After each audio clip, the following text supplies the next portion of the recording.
The story of Onan, a man who was killed by God during sex. This is one of the most important stories in the Bible, yet it is often forgotten. Although this story describes an event that took place in the lineage of Jesus, even before his birth, it remains one of the lesser-known stories in the Bible. But today, we will uncover this story in more detail to make it clearer in a way you've never understood before, and how it is connected to Jesus Christ.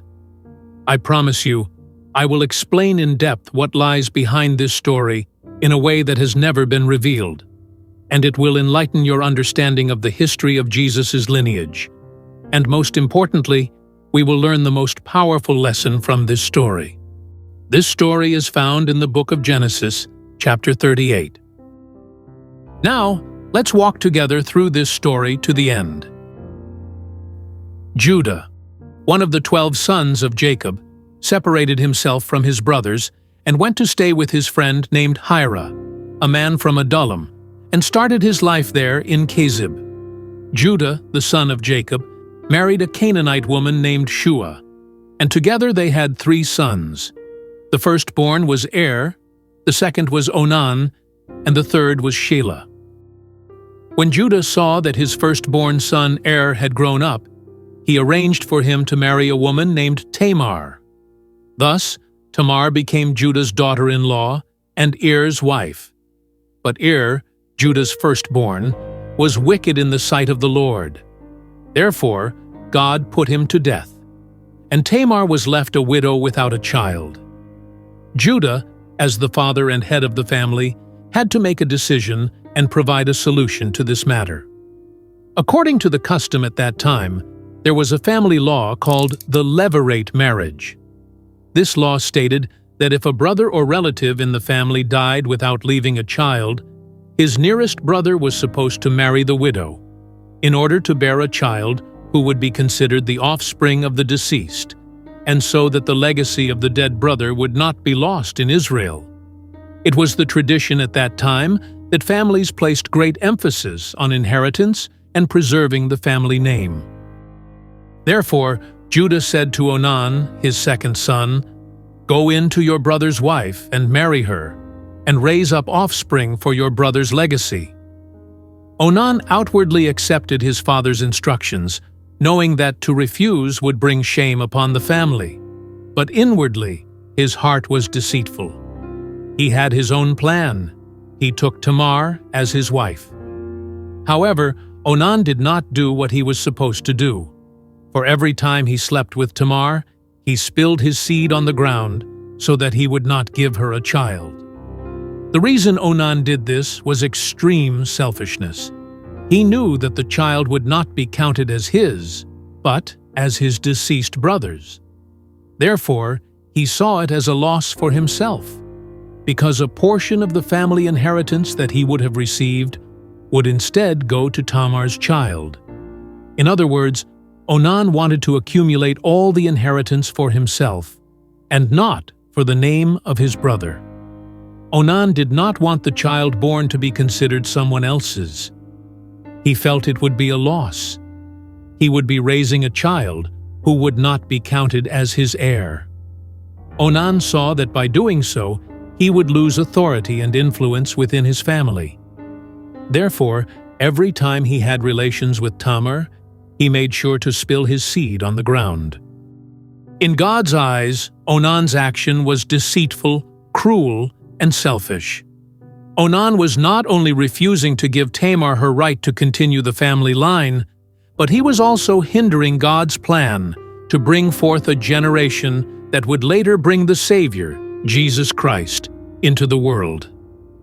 And there is where he messed up with God.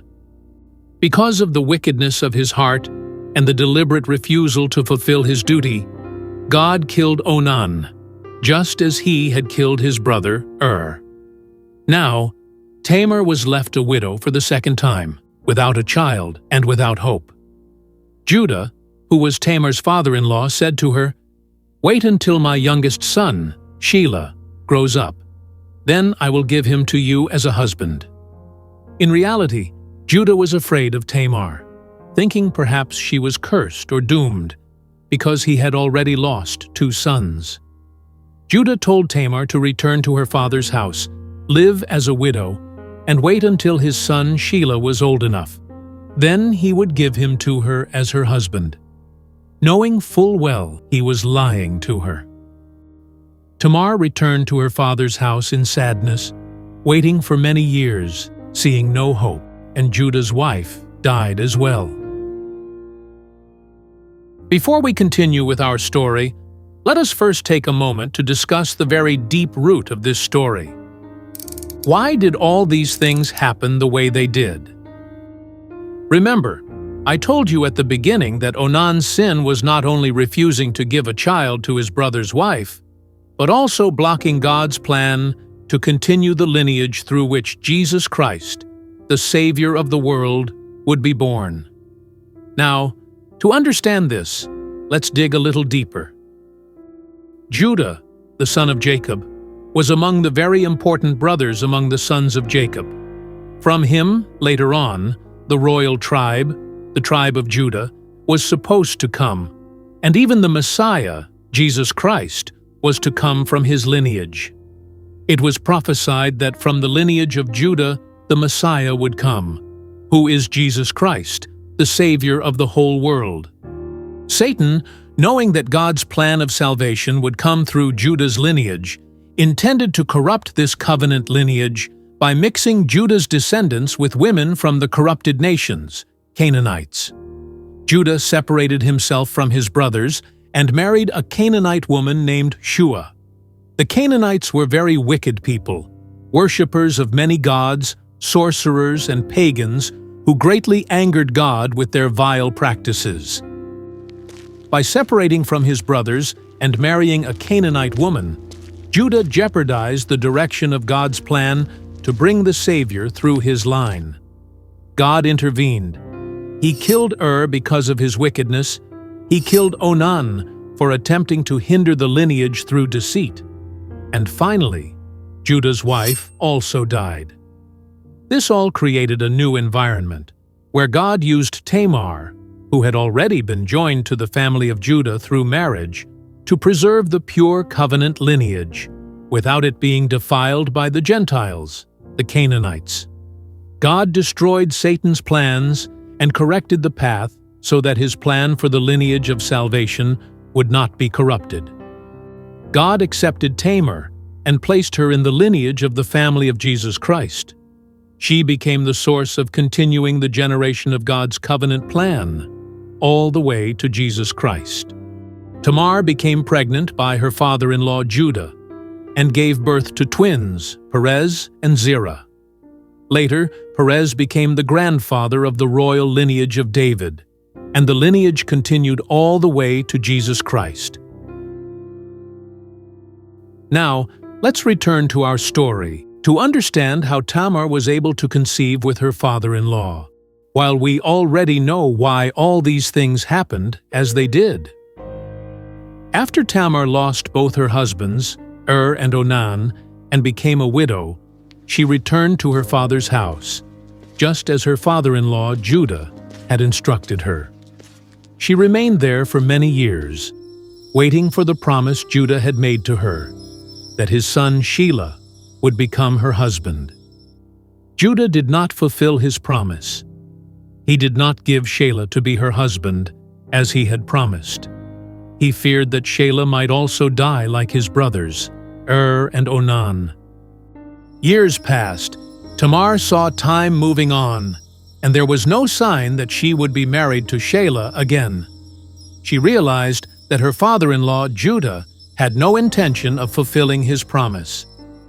Tamar realized that Shelah had grown up, and her father-in-law refused to give him to her as her husband.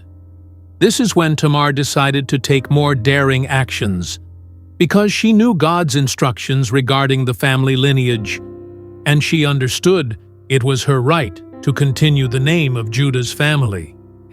She saw that if Judah was not willing to give her his son, she would take matters into her own hands. One day, Tamar was informed that her father-in-law Judah was on his way to Timnah to shear his sheep. Tamar realized this was her chance to fight for her rightful place. She devised a plan. She removed her widow's garments, dressed herself in a veil, an elegant attire like that of a prostitute, and covered her face so that she would not be recognized as Tamar. Then she went and sat by the roadside at a place she knew Judah would pass by. Judah, together with his friend Hira, were traveling toward Timnah, and they passed along that very path where Tamar was waiting. When Judah saw her, he assumed she was a prostitute of the city, unaware that she was actually his daughter-in-law, Tamar. He approached her and said, "Let me come in to you," desiring to sleep with her. The woman asked him, "What will you give me in return for my service?" Judah answered, "I will send you a young goat from my flock." The woman said, "Only if you leave me a pledge until you send it." Judah asked, "What pledge shall I give you?" She replied, "Give me your seal, signet ring, its cord, and the staff in your hand." Then Judah handed over the items, his seal, its cord, and his staff, as a pledge to her. Without realizing that she was actually his daughter-in-law, he slept with her that night. Tamar conceived on that very day. After the encounter, Tamar returned to her father's house, now having secured Judah's personal items as evidence. Later, Judah sent his friend Hira to deliver the young goat to the woman, so that he could reclaim the items he had left as a pledge. But when Hira arrived, he could not find her. He asked around the town, but the people told him, "There has never been a shrine prostitute here." Hira went back to Judah and reported, "I couldn't find her." The people of the place said, "There hasn't been any prostitute there." Judah decided to let the matter go, thinking it was better to avoid further embarrassment since his items were already lost. After 3 months had passed, Judah was informed that his daughter-in-law Tamar had committed adultery, and she was pregnant through immorality.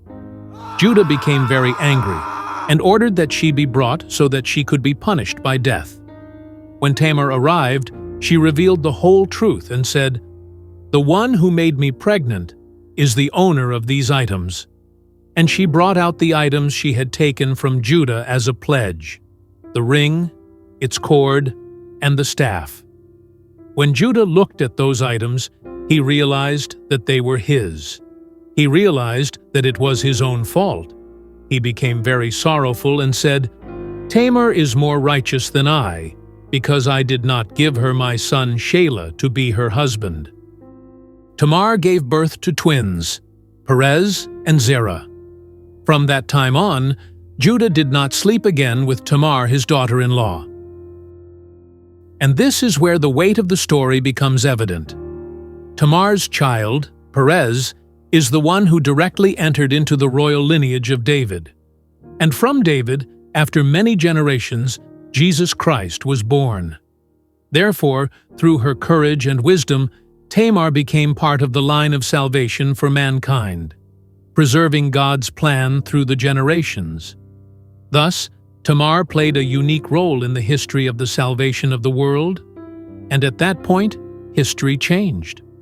Although many people do not know this story, Tamar entered directly into sacred history, being given a place in the royal and redemptive lineage. Now, what a powerful lesson we learn from this story. This story teaches us that even when the system leaves you behind, God has a way of restoring your justice again, just as He did for Tamar. Sometimes you may experience stress, sitting in sadness, feeling hopeless, thinking that you have been left behind in success, and that everyone of your age group has surpassed you. You may feel that the education you have did not give you the good life you expected. You have a high level of education but have no job, and time keeps moving forward rapidly.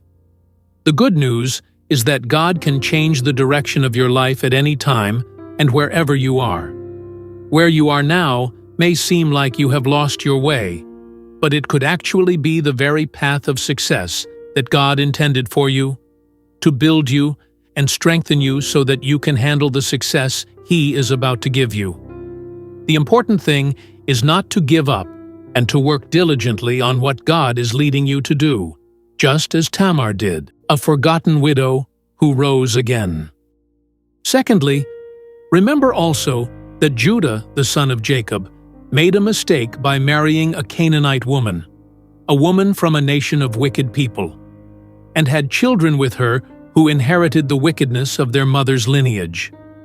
God restored His promise to give Judah a pure offspring for the covenant of salvation for the world, Jesus Christ.